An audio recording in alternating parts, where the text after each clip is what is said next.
சத்தியவசனம் தொலைக்காட்சியில் இணைந்திருக்கிற நேயர்கள் உங்கள் ஒவ்வொருவருக்கும் எங்களுடைய அன்பின் வாழ்த்துக்களை தெரிவித்துக் கொள்கிறோம்.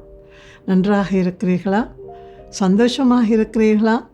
கர்த்தருக்குள்ளே நீங்கள் பலமாய் உறுதியாக இருக்க வேண்டுமா நாங்கள் ஜெபித்து நிற்கிறோம். எங்களுடைய பலத்தையும் உறுதியையும் அதிகமாக சோதிக்கிறது எங்களுடைய பார்வைதான் என்றால் நீங்கள் ஏற்றுக்கொள்வீர்களா? அன்றைக்கு ஏதேன் தோட்டத்திலும் சாத்தான் வந்து ஏவாளை வஞ்சித்து விட்டான் என்றது உண்மை.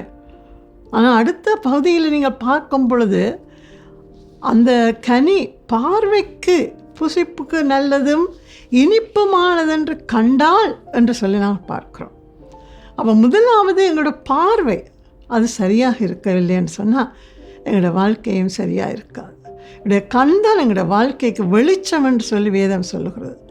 அதனால் என்னுடைய கண்களை எப்பொழுதும் மாம்சீக கண்களையும் சரி ஆவிக்குரிய கண்களையும் சரி நாங்கள் கவனமாக பராமரிக்க வேண்டியது மிக மிக முக்கியமான ஒரு விஷயம். எங்களுடைய கண்களுக்கு நாங்கள் எப்படி தெரிகிறோம் என்கிறது ஒரு பக்கம், நாங்கள் பிறருடைய கண்களுக்கு எப்படி தெரிகிறோம்ங்கிறது இன்னொரு பக்கம்.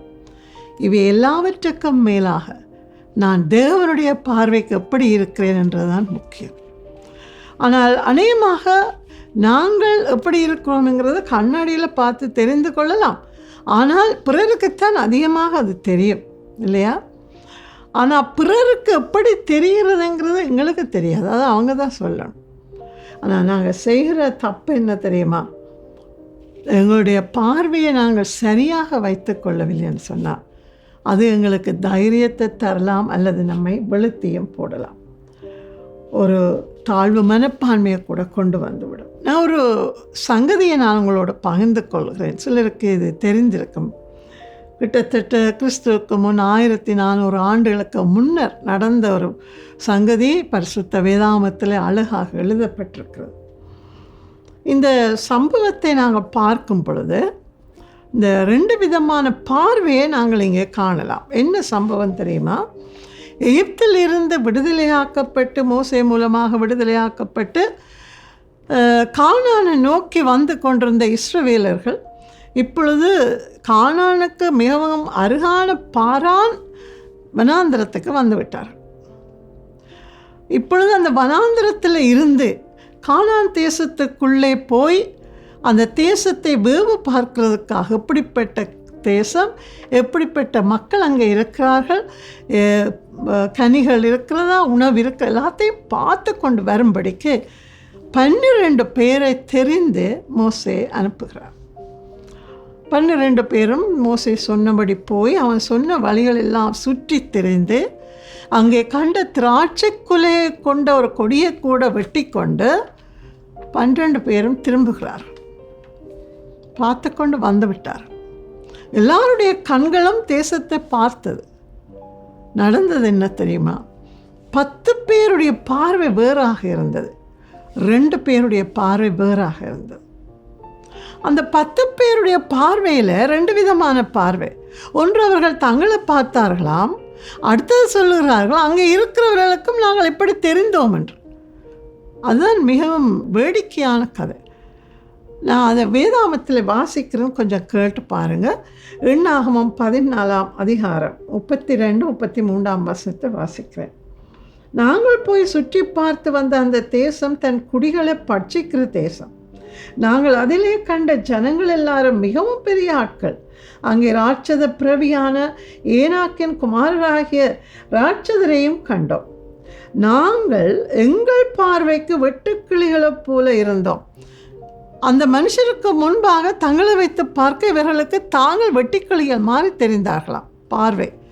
அடுத்ததாக கேளுங்க. நாங்கள் எங்கள் பார்வைக்கு வெட்டுக்கிளிகளைப் போல இருந்தோம், அவர்கள் பார்வைக்கும் அப்படியே இருந்தோம் என்று சொல்லி இவர்களுக்கு அவர்களுக்கு முன்னாலே தங்களை வைத்து பார்க்கும் பொழுது சின்னனாய் தெரிந்திருக்கும், ஒன்றுமில்லாதவர்களாய் தெரிந்திருக்கும், வெட்டுக்கிளிகளைப் போல தத்தி கொண்டு திரிகிறவர்கள் போல தெரிந்திருக்கும்.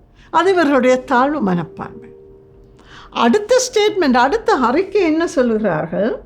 அப்படியே அவர்களுடைய பார்வைக்கும் இருந்தோம். இங்கே தான் அங்கே பிரச்சனையே வருது. அவங்க அந்த அங்கே இருந்த மனுஷர்கள் சொன்னாங்களா, நீங்கள் வெட்டுக்கிளிகள் மாதிரி தெரியுறீங்கன்னு சொல்லி இவங்களை உருவாக்கி கொண்டார்கள்.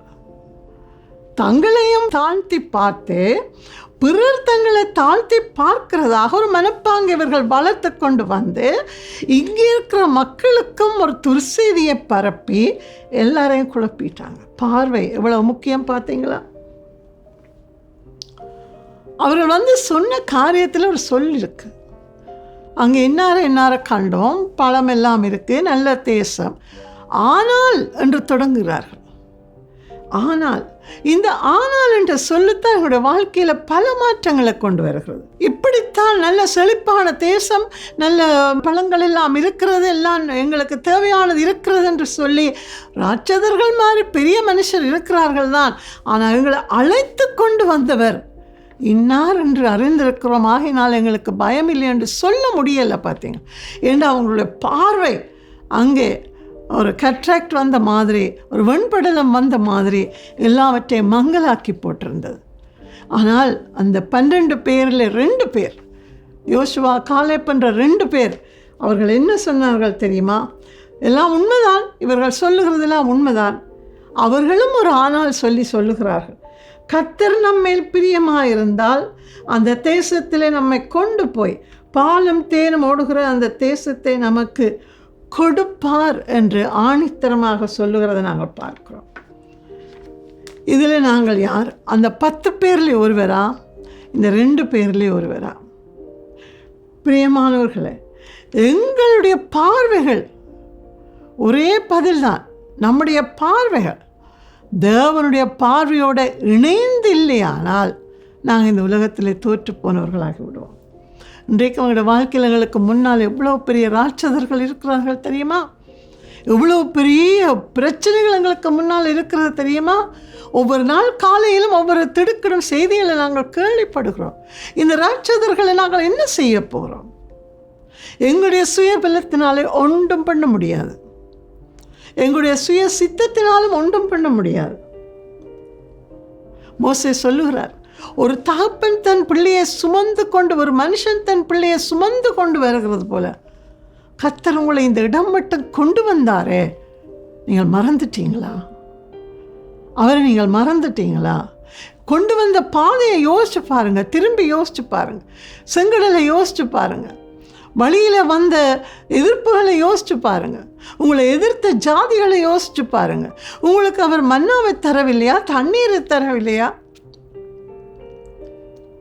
உங்களுக்கு என்ன குறை வச்சார்?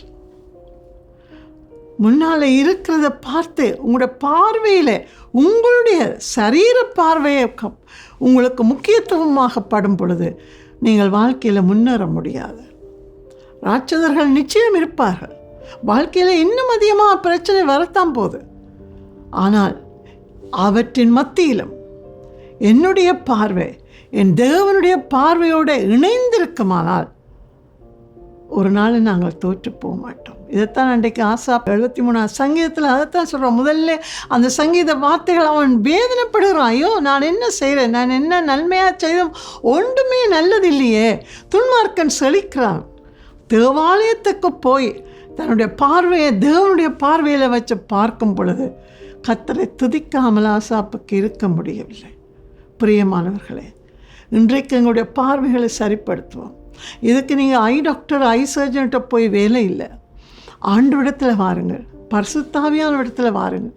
என் ஆவிக்குரிய கண்களை மறைத்திருக்கிற வெண்படலத்தை எடுத்து விடுங்கள் ஆண்டவரே. இந்த ராட்சதருக்கு அப்பாலே ஒரு பெரிய ஒரு ஆசீர்வாதம் எங்களுக்கு இருக்கிறதை காட்டித்தாருங்கள் என்று உங்களை ஒப்பு கொடுப்பீர்களானால் ஜெயம் உங்களுக்கு தான்.